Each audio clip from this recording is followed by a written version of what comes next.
मैं अमर शहीदों का चारण उनके गुण गाया करता हूँ। जो कर्ज राष्ट्र ने खाया है मैं उसे चुकाया करता हूँ। गणतंत्र दिवस की पूर्व संध्या पर आप सभी का हार्दिक स्वागत है। चाइल्ड कंजर्वेशन फाउंडेशन और सेवा भारती के साथ प्रति सप्ताह होने वाली हमारी 291 वेबिनार है। लगातार यह श्रृंखला इसी प्रकार चलती रहे। आप सभी के सहयोग से इसी अपेक्षा के साथ आज हम अपना विषय प्रारंभ कर रहे हैं। हम सबको पता है, हमें 15 अगस्त 1947 को हमारा देश स्वतंत्र हुआ, स्वाधीन हुआ। लेकिन उस स्वाधीनता को देने में ऐसे बहुत से वीर आत्माओं का योगदान रहा, उनका बलिदान रहा, जिनके कारण आज हम अपनी सीमा के अंदर सुरक्षित होकर के अपनी आजादी, अपनी स्वाधीनता को मना रहे हैं। ऐसे बहुत से बालक भी थे जिन्होंने योगदान दिया। 18 वर्ष से कम आयु के बालक, अगर मैं बात करूं तो सबसे कम उम्र के बालक बाजी राउत उड़ीसा से 12 वर्ष की उम्र में अंग्रेजों ने जबरदस्त उनको नदी पार न करने के लिए गोली मार दिया था। इसी प्रकार खुदीराम बोस जी 18 साल की उम्र में फांसी पर चढ़ गए थे। ऐसी एक लंबी लिस्ट है उन बालकों की जिन्होंने भारत माँ को स्वाधीनता में, भारत माँ को स्वाधीन कराने में अपने प्राणों की आहुति दी। तो स्वाधीनता आंदोलन में बालकों का योगदान आज जो हमारा विषय है, जिस पर हम बातचीत करने वाले हैं। आदरणीय अध्यक्ष हमारे डॉक्टर राघवेंद्र शर्मा जी, भाई साहब हमारे सीसीएफ के भी अध्यक्ष हैं। इसके साथ पूर्व में आप राज्य बाल अधिकार संरक्षण आयोग मध्य प्रदेश के अध्यक्ष रहे हैं। एक लंबे समय से भाई साहब बालकों के साथ कार्य भी कर रहे हैं और उनकी 3 पुस्तकें आ चुकी हैं इन्हीं को लेकर के। तो भाई साहब से मैं निवेदन करूंगा, आज का हमारा जो विषय है स्वाधीनता आंदोलन में बालकों का योगदान, उस पर अपनी बात रखें। ओवर टू यू भाई साहब। जी भाई साहब। बहुत बहुत धन्यवाद आदरणीय कृपाशंकर जी और पूरी सीसीएफ की टीम। मुझे लगता है कि जब इतिहास लिखे जाते हैं और जब इतिहास पर लिखते समय उस स्याही से अंकों को उकेरा जाता है, तो ऐसे ही लोगों के लिए वो इतिहास और वो स्याही, वो अंक बने हैं जिनकी आज हम चर्चा करने वाले हैं। किसी ने कहा है, और देखिए ये चर्चा जिनके बारे में हम करने वाले हैं वो कैसे दीवाने थे, कैसे लोग थे जिन्होंने अपने शरीर का एक एक रक्त की एक एक बूंद, अपना एक एक कण, एक एक क्षण राष्ट्र के लिए समर्पित कर दिया। वो हमेशा यही कहते थे। मुझे याद आता है जब हम सबसे कम उम्र के शहीद होने वालों की बात करते हैं, ऐसे लोगों की बात करते हैं जब खेलने की उम्र है, जब सीखने की उम्र है, मैं दूसरे शब्दों में कहूं कि जब स्कूल जाने की जो उम्र थी उसमें वो अपने राष्ट्र के लिए अपना सर्वस्व न्यौछावर कर जाते हैं। जैसे भी कृपा जी ने एक नाम लिया, बाजी राउत। बाजी राउत एक ऐसा नाम है कि अगर जिसको हम देखें कि उसके स्मरण मात्र से ही हमारी धमनियों में एक रक्त का संचार होने लगता है, एक वीरता का पर्याय हो जाता है। लेकिन मुझे आज के दिन स्मरण करते हुए एक दुख भी होता है कि देश की भावी पीढ़ी उनको जानती नहीं है। जिन लोगों को हमें अपने इतिहास में सिर माथे पर बैठाल करके चलना था, आज हम उनके नाम भूल गए हैं, उनके नाम नहीं मालूम, आने वाली पीढ़ी को उनका योगदान नहीं मालूम। तो मुझे लगता है कि वो राष्ट्र, वो व्यक्ति, वो पीढ़ी, वो समाज नष्ट होने लगते हैं जो अपने इतिहास से सीखते नहीं हैं, जो अपने इतिहास को समझते नहीं है, इतिहास को जानते नहीं है और आने वाली पीढ़ी को इतिहास ट्रांसफर नहीं करते हैं। इसलिए आवश्यकता इस बात की है कि इस बात को हम हमेशा चर्चा करें, लोगों तक हम उस विषय को पहुंचाएं। अगर हम यह करते रहेंगे, एक पीढ़ी दूसरी पीढ़ी को अपना इतिहास बताती रहेगी, तो मुझे लगता है कि यह जो हमारी वीर वसुंधरा है वो ऐसे लोगों को जन्म देने वाली भारत माता है जो अपने लाल को यह कहते हुए आगे बढ़ा देती है, फांसी के फंदे पर चढ़ने की अनुमति देती है कि तू मेरा पुत्र है, लेकिन तू जगत जननी भारत माता के लिए अपने प्राणों की आहुति दे दे। हेमू कालानी का नाम सुनते हैं हम लोग। हेमू कालानी का नाम अगर देखें तो एक ऐसे महान क्रांतिकारियों उनका नाम आता है कि जो आजादी के लिए अपना सर्वस्व न्यौछावर कर गए। उम्र कितनी थी? उम्र मात्र 20 वर्ष की थी। 20 वर्ष की उम्र में राष्ट्र के लिए अपने प्राणों की आहुति देने वाले हम कल्पना बरुआ का नाम सुनते होंगे। एक हमारी बहन है कल्पना बरुआ। मेरी आवाज तो क्लियर है कृपा जी? कल्पना जी बरुआ मात्र मात्र 16 साल की उम्र है। 16 साल की उम्र में अपने देश के लिए, अपने राष्ट्र के लिए, अपनी भारत माता की रक्षा के लिए, और यही कि मैं दिन चार रहूं न रहूं लेकिन यह देश रहना चाहिए, मेरा प्राणों का उत्सर्ग हो जाए, लेकिन मेरी आने वाली जो पीढ़ियां हैं, जो आने वाला देश है, वह देश अपने स्वाभिमान के साथ खड़ा हो। और मुझे कई बार बड़ा आश्चर्य लगता है, और ये कैसे मतवाले थे ये लोग, चलते चलते फांसी के फंदे पर झूमते थे। ऐसा कहते हैं कि जो लोग जाते होंगे, ये मौत की तरफ आगे बढ़ते थे, और मौत को, फांसी के फंदे को अपने गले में डाल करके ही हंसते हंसते प्राणों की आहुति दे देते थे। और आहुति देते समय बोलते क्या है अपने प्राणों को उत्सर्ग करते समय? भारत माता, फिर से तुझे ये आजाद कराने के लिए मैं जा रहा हूं। एक अच्छे बड़े क्रांतिकारी उन्होंने कहा है, जाऊंगा खाली हाथ, जाऊंगा खाली हाथ, मगर दर्द साथ ले जाऊंगा, ना जाने किस दिन मेरा भारत आजाद वतन कहलाएगा। ये क्रांतिकारी आपस में चर्चा किस तरह की करते थे? ना जाने किस दिन मेरा भारत आजाद वतन कहलाएगा, बिस्मिल हिंदू हैं, कहते हैं आऊंगा आऊंगा, और आकर के भारत माता तुझको आजाद कराऊंगा। वो जाति से मुस्लिम है, लेकिन राष्ट्र के प्रति समर्पण है। तो आऊंगा आऊंगा, भारत माता फिर से आजाद कराऊंगा, मुसलमान हूं, पुनर्जन्म की बात नहीं कह पाता हूं। मुसलमान हूं, मजहब में बंध जाता हूं, पुनर्जन्म की बात नहीं कह पाता हूं। लेकिन वो कहते हैं, अगर खुदा मिल जाए कहीं तो, अगर खुदा मिल जाए कहीं तो अपनी झोली फैला दूंगा, और जन्नत के बदले एक पुनर्जन्म ही मांगूंगा, इससे मैं अपनी भारत माता को फिर से आजाद करा सकूं। तो ये देश ऐसे वीरों की श्रृंखलाओं से बना हुआ है। और मैं कहूं कि जिनकी चर्चा होती है, वो दुनिया के अगर सबसे कम उम्र के शहीदों का नाम हम जब लेंगे, तो गुरु दशमेश की संतान जोरावर सिंह और बाबा फतेह सिंह का नाम इतिहास के स्वर्ण अक्षरों में लिखा है। वो कितने जबरदस्त था, कितना वो बड़ा वक्त वो है कि जब चारों तरफ मुगलों की सेना और मारकाट मचा रही थी, धर्मांतरण की जा रही थी, तो उन्होंने कहा कि किसी के बलिदान होने की आवश्यकता है। कौन बलिदान देगा? मैं यह तय हो गया कि अगर गुरु पुत्र धर्म बदल लेंगे तो हम सब धर्म बदल लेंगे। उनको लगा ये तो बहुत सरल सा काम है, दो बच्चों का धर्म बदलना है, तो पूरा का पूरा एक परंपरा बन जाएगी हमारी। तो छोटे से 7 साल और 9 साल के बच्चों को बहुत धमकाया गया, बहुत बोला गया, लेकिन अंत में जब उनको धमकाने और उससे नहीं माने, तो कहा गया कि इनको दीवार में चिन दो। वो दीवार में चिनते हुए, अपने प्राणों के उत्सर्ग देते हुए क्या बोलते हैं? आप वास्तव में, मुझे लगता है कि दुनिया के इतिहास में अगर कोई शब्द जो हिमालय से भी बड़ा कोई है, वो शब्द है, तो वो गुरुपुत्रों के मुख से निकले हुए वो शब्द हैं। जोरावर जोर से बोला, फतेह सिंह जोर से बोला, लगाओ ईंट और गारा, चुनो दीवार हत्यारो, हमारी सांस बोलेगी, हमारी लाश बोलेगी, हमारे धर्म की जय हो, हमारे पिता दशमेश की जय हो, गुरु ग्रंथ की जय हो। क्या शब्द हैं! मुझे लगता है कि दुनिया में इससे बड़ा कोई शब्द नहीं हो सकता, इसमें दुनिया में बड़ा, इससे बड़ा कोई एक व्यक्तित्व नहीं हो सकता किसी भी देश के इतिहास में।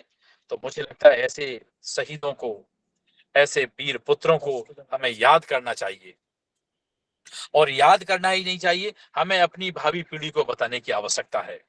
हमें उन क्रांतिकारियों के चित्र अपने विद्यालयों में, सिलेबस में उनके बारे में पढ़ाने की आवश्यकता है, जो हंसते हंसते फांसी के फंदे पर झूल जाते हैं।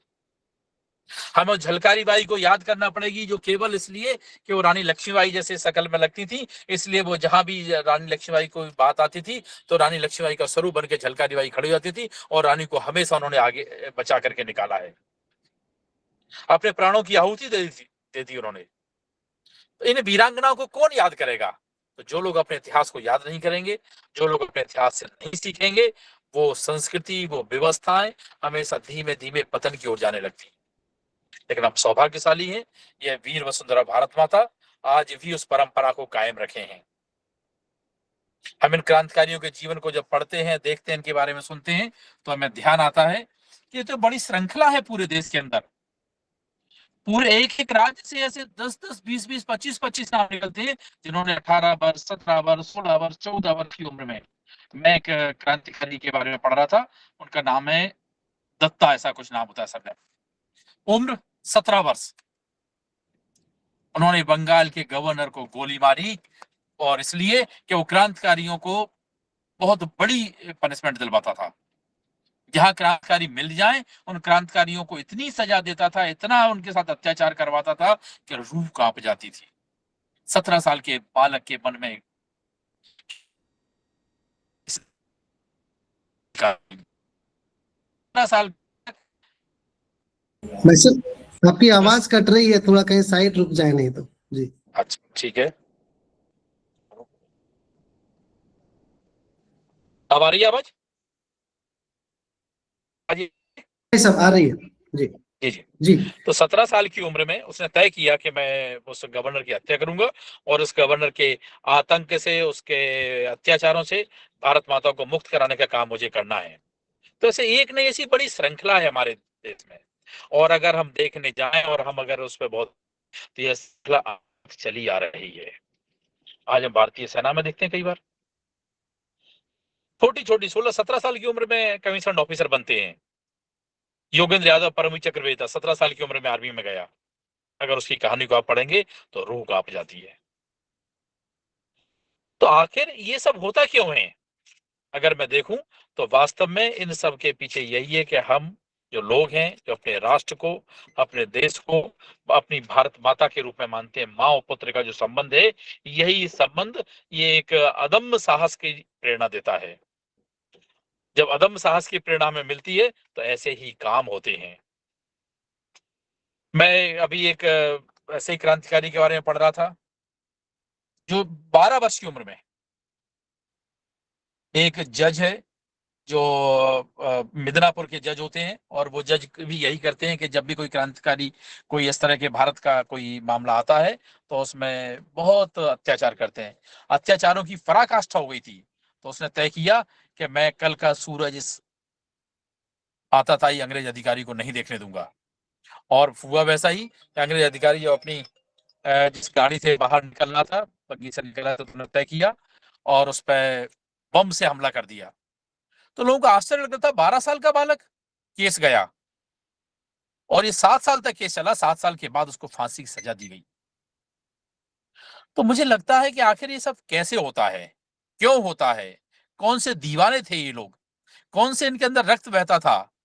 तो इन सब के अंदर केवल एकमात्र कोई बात है, तो वह है भारत माता के प्रति अपना अटूट अदम्य साहस।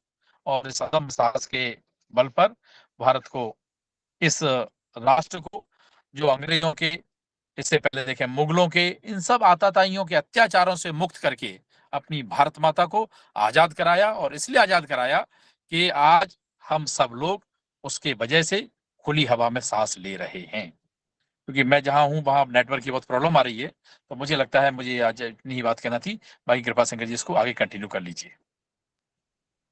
भाई साहब धन्यवाद। तो भाई साहब ने एक वो पृष्ठभूमि रखी है जो ये बताती है कि उम्र जो है, कोई 12 वर्ष, कोई 14 वर्ष, कोई 11 वर्ष, इस उम्र में जो हमारे स्वाधीनता आंदोलन में लोगों ने अपने प्राणों की आहुति दी है, तो इस प्रकार से हमें आज अपने बच्चों को, आने वाली पीढ़ी को ये सारी चीजें बतानी है।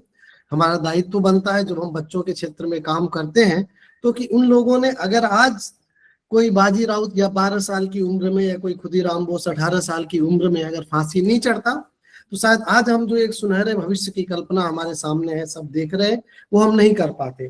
तो भाई साहब ने बहुत अच्छे शब्दों में सारी बातें रखी है इसको लेकर के।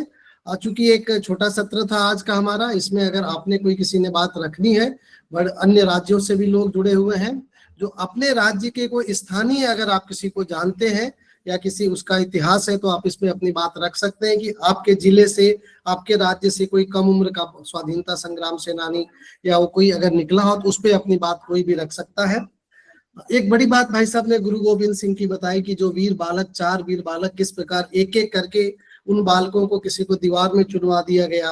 तो जब उसमें एक बहुत अच्छा एक संवाद आता है उसमें, कि जो छोटा भाई है, जब वो बड़े भाई दोनों को एक साथ चुनवाया जाता है, तो वो कहते हैं कि यार तू पहले आया मेरे पे, मैं तेरे से पहले आया था इस धरा पर, और तू मेरे से पहले जा रहा है। कितना अच्छा होता है कि अगर पहले मुझे ये सजा दी जाती मैं अपने धर्म के लिए, मैं अपने देश के लिए अपने प्राणों को तुझसे पहले न्यौछावर कर पाता। तो ये एक भाव जो हम बात करते हैं, जो इन बच्चों के अंदर था, वो कहाँ से आता? आज सुबह ही हम एक बातचीत कर रहे थे, पूरब से पश्चिम, उत्तर से दक्षिण, कहीं पर भी देखें कि हमारे अंदर, एक देश के अंदर एक समभाव जो है हर व्यक्ति के अंदर अपनी मातृभूमि को लेकर के रहता है कि भारत मेरी माँ है, वंदे मातरम या राष्ट्रगान जब भी होगा तो हमें उसका सम्मान करना है।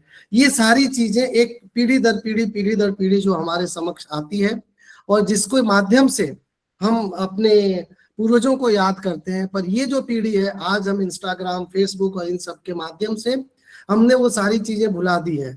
अगर आप बात करें क्लास में जाके स्कूली बच्चों से, तो उन्हें 10 क्रांतिकारियों के नाम शायद याद ना आए, तुरंत गूगल करते हैं। ये हमारी जिम्मेदारी है, हमारी पीढ़ी की जिम्मेदारी है।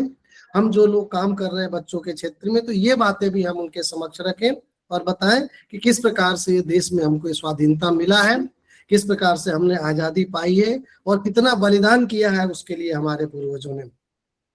तो अभी ये सत्र हमारा ओपन रहेगा, जिसपे अब किसी को बात रखनी है, कोई भी इससे संबंधित कि आपका इसमें किस प्रकार से हम एक रचना कर सकते हैं, एक योजना कर सकते हैं इस विषय को आगे बढ़ाने के लिए, उस पर भी बात कर सकते हैं, या आप अपना कोई प्रसंग भी रख सकते हैं, कोई भी बात रख सकते हैं। जी, मैं एक सेकेंड इसको ओपन कर दूं, अभी तक हमने इसको बंद किया हुआ था, तो कोई भी अपनी बात, अपना माइक चालू करके रख सकते हैं। जी, लक्ष्मण जी आप कुछ कहना चाह रहे हैं, या हनुमान जी, कोई भी आपको इस विषय से संबंध में कि हम किस प्रकार से करेंगे, बात अपनी रख सकते हैं। नमस्ते जी लक्ष्मण जी। मैं तो 1963-4 में मैं बांग्लादेश से भारत में आया। उस टाइम को इधर का तो जानकारी ज़्यादा नहीं है, दो एक जानकारी है, उसका अभी नहीं है। कुछ दिन पहले उसका देहांत हो गया, तो इससे जानकारी होना से बाद में बताऊंगा। अच्छा जानकारी नहीं है जो फ्रीडम फाइटर का बारे में जानकारी, लेकिन मेरा फादर का मुझसे सुना, मेरा माँ के मुझसे सुना, ज्यादा से ज्यादा बहुत ही विश्व प्रेमी इसमें शामिल था। बात ये नहीं है जिसका नाम नथिभुक्त नहीं है वो नहीं है, इससे ज्यादा से ज्यादा बहुत ही पब्लिक इसका फ्रीडम फाइटर फाइट के लिए उसको शामिल हो गया था। जो देहांत हो गया, जो फांसी हो गया, उसका तो हो गया, ऐसा कोई आदमी है, कोई भारतीय था तो जिसके जान चला गया कोई ना कोई किसी तरीका से। इसी और एक मेरा सजेशन है जी कि आपने बताया, ये जानकारी हम हर स्टूडेंट को जानना चाहिए, ये बहुत जरूरी बात है। तो हम फ्रीडम कैसे हो गया, भारत को स्वाधीनता कैसे आ गया, ये हर स्टूडेंट को जानना चाहिए। इसके लिए सिलेबस में ज्यादा से ज्यादा रहना चाहिए। Let the students study our old history, how got our independence. Without knowing anything, they're enjoying. Nowadays, every students they're trying to know from the Google or from some any internet connection. So we like to give the emphasis on the student regarding the knowledge of the previous historical person who have dedicated their life for the independence. Please. जी, उषा जी आपने hand raise किया था। नमस्कार sir, मैं बस थोड़ा सा ये आपने पूछा कि आपके यहाँ से भी किसी ने स्वतंत्रता संग्राम की लड़ाई लड़ी, तो मैं कहना चाहती हूँ राव तुलाराम जी ने, जिनका जन्म 1825 में हुआ था और मृत्यु 1863 में हुई थी, 39 वर्ष की आयु में, 37 वर्ष की आयु में। तो 1857 के प्रथम भारतीय स्वतंत्रता संग्राम के हरियाणा के प्रमुख अहीर नायक थे वो। उनका जन्म यहाँ रेवाड़ी में हुआ था, हमारे अहीरवाल में, यदुवंशी परिवार में ही। और उन्होंने युवावस्था में ही उनके फादर एक्सपायर हो गए थे, लेकिन सियासत को बड़े अच्छे से संभाला था उन्होंने। और जो 1857 की क्रांति के समय जो अंग्रेजों की हुकूमत को उन्होंने चुनौती दी और रेवाड़ी के आसपास के क्षेत्रों पर नियंत्रण कर लिया, तो दिल्ली में भी उन्होंने लड़ाई लड़ी, अपना गोला बारूद और सैनिकों को काफ़ी मदद पहुंचाई थी। नसीबपुर का युद्ध 16 नवंबर 1857 में हुआ था, नारनौल, यहाँ पर नारनौल है पास में ही, वहाँ पर, तो वहाँ पर भी उन्होंने काफी साहस दिखाया, लेकिन पीछे हटना पड़ा था किसी कारणवश। तो काफी उन्होंने अंग्रेजों से लड़ाई लड़ी और अफगानिस्तान भी गए, रूस में भी गए, वहाँ पर योजनाएं बनाई। लेकिन कुछ ही कम उम्र में, 37 वर्ष की आयु में 1863 में उनका बीमारी के कारण निधन हो गया। उस समय प्रॉपर मेडिकल फैसिलिटी नहीं होने के कारण तो उनका निधन हो गया। लेकिन उन्होंने अहिरवाल के क्षेत्र में, हरियाणा में काफ़ी काम किया और हमारे यहाँ 23 सितंबर को शहीद दिवस भी मनाते हैं उनके मृत्यु वाले दिन के याद में। सर यही कहना चाहती हूँ कि हर जगह कहीं ना कहीं कोई ना कोई रहा है जो देश के लिए अपनी जान न्यौछावर कर रहा था। और हमारे तो ग्रैंड पेरेंट्स, हमारे फादर, दादाजी वगैरह भी स्वतंत्रता संग्राम सेनानी रह चुके हैं। उन्होंने भी लड़ाइयाँ लड़ी थी, मतलब वो भी जेल गए थे। 1933 में जेल गए थे वो। तो बस यही कहना चाहती हूँ। धन्यवाद। तो ये इस तरह से छोटे छोटे कहानियां जो है, मुझे लगता है देश भर में कहीं ना कहीं हर राज्य में, हर जिले में मिल जाएगी, पर जो हमको पता नहीं है। और चूंकि जैसा अध्यक्ष जी ने बोला कि जो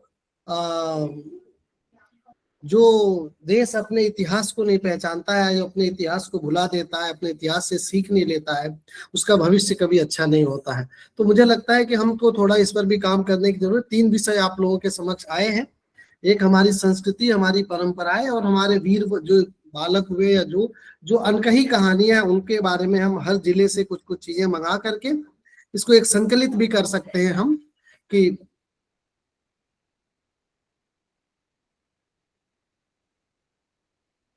तो हम इसको संकलित भी कर सकते हैं कि ऐसी कौन सी चीजें हैं जो हमको नहीं पता है और हम किस प्रकार से अपने बच्चों को उनके बारे में जानकारियां दे सकते हैं।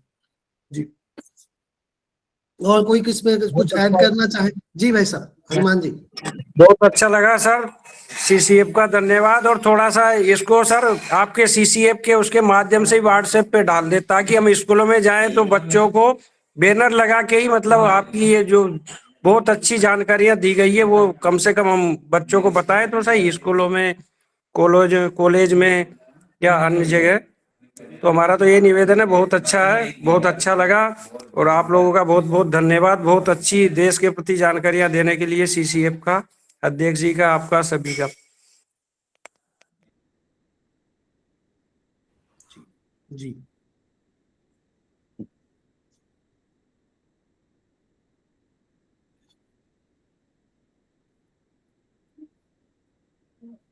और किसी ने ऐड करना चाहेंगे इसमें कोई? वसंता जी, हमारा और एक सजेशन है। जी, ये जो इतिहास को नहीं जानता है तो उसको सामने क्या रखेगा, ये बात हमारा तरफ से भी सपोर्ट है। इसके लिए हमारा फ्रीडम फाइटर के बारे में उसको 2-3 दिन कमपक्षे लेना चाहिए। जो जानकारी है उसको, लाइफ हिस्ट्री तो उसको जानना पड़ेगा।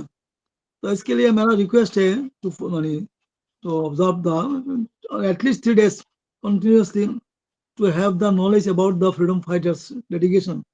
We are enjoying the freedom, we are enjoying the independence. So this is the basis. ठीक है। कुछ इस तरह से कुछ योजना हम कर रहे हैं कि एटलीस्ट 2 सप्ताह या 3 सप्ताह तक लगातार इसके ऊपर बात किया जाए। जो और उसमें मुझे जो सहयोग लगेगा आप लोगों का, जैसे उषा जी ने एक स्टोरी बताई, मैंने भी नहीं सुना था इस प्रकार की। तो ऐसे बहुत से लोग हैं जो हमको नहीं पता होगा, तो अगर हम आपस में शेयर करेंगे तो हम उनकी जानकारी इकट्ठा करके उस पर हम चर्चा कर सकते हैं, उनके बारे में जान सकते हैं, बातचीत कर सकते हैं। जी सर, कल एक